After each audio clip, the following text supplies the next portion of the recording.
I'm based at Osborne Elementary School, but I actually teach district-wide. I teach students that have vision impairments.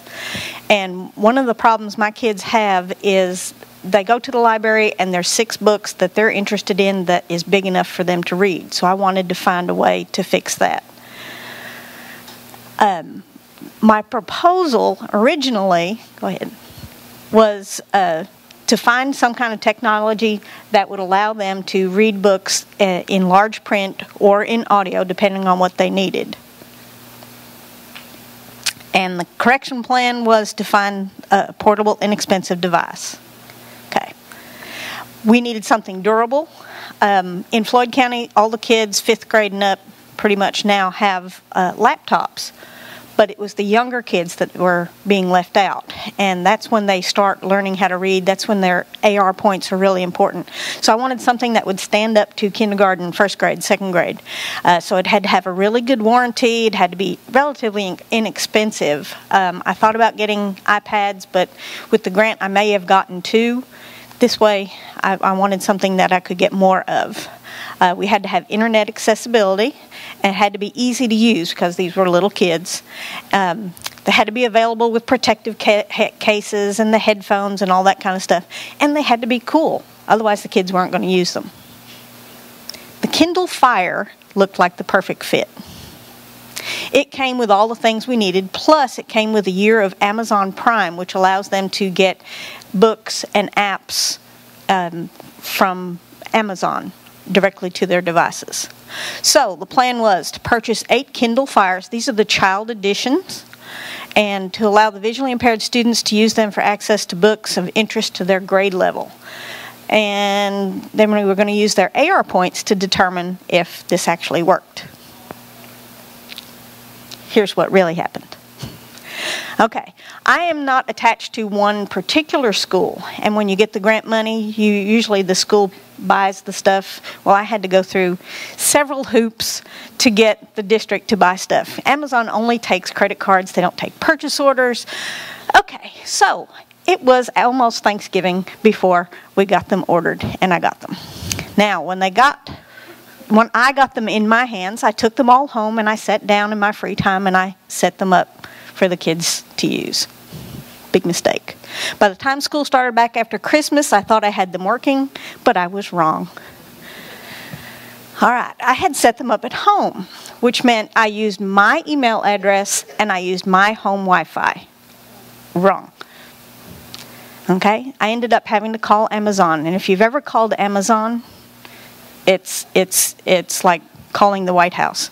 Okay, I called Amazon. That led to me calling Floyd County Schools. We had to dissect all of the Kindles and reset them with the kids' emails, which my little 1st graders didn't know what their email address was. We had to start back up from that. And then we ended up having to call Amazon back again. Finally, I got the first 4 ready to go.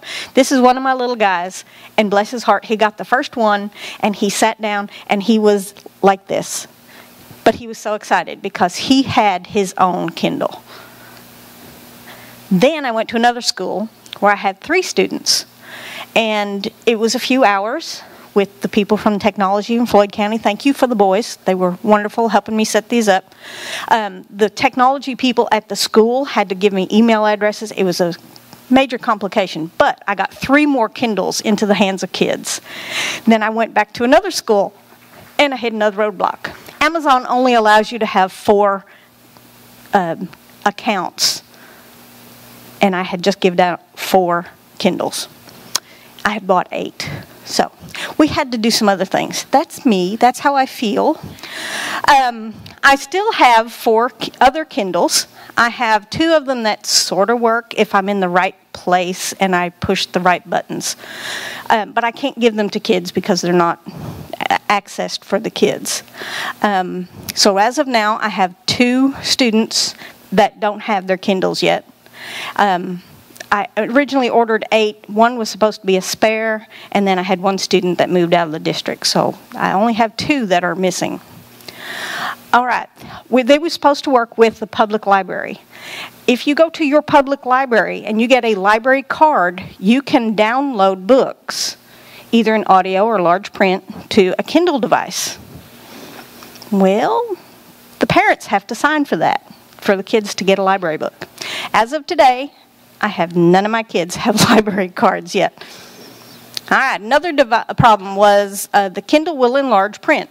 I have used Kindles before with older students, the plain old black and white Kindles, and you can make the print bigger. You can read anything from Harry Potter to Shakespeare with large print. You can actually get it so that there's only like 2 words on the whole face. But if you have pictures in the book, it doesn't allow you to do that. And not all books come with the text-to-speech. It's not available on all the books. Now, conclusion. It wasn't a complete failure.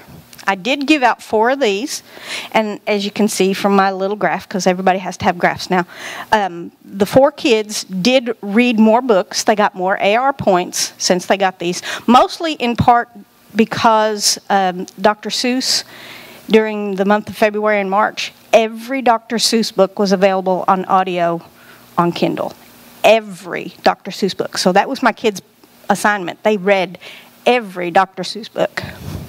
Now, if we can work out the other problems, we will have the other 4 Kindles up and running for next year, we hope.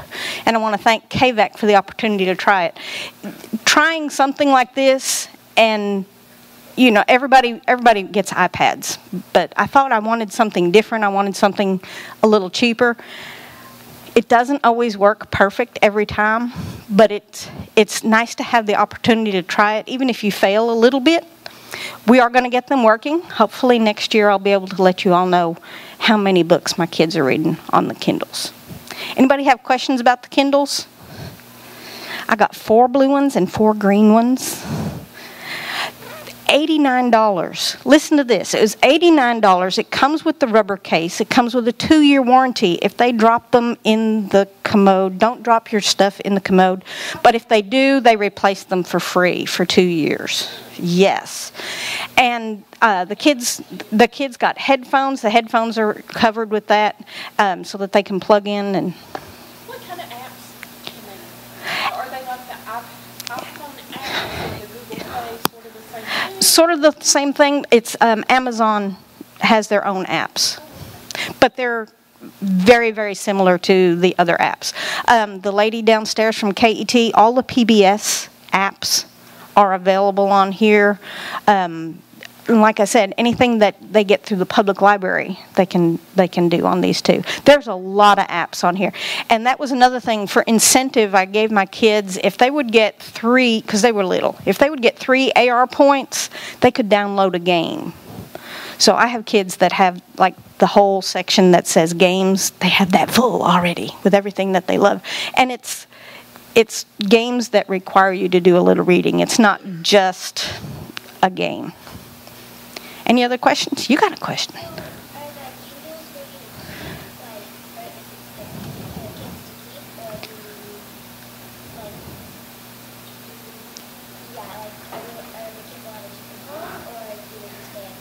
Very good question.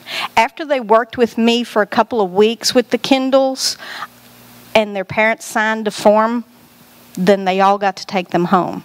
Now, we have problems with chargers not coming back to school, or the foam off of somebody's headphone got missing, things like that. But the Kindles are actually theirs. If you turn one on, it says the name of the person that it's signed out to. Now, I also, in my job, I go from grade level to grade level with my students.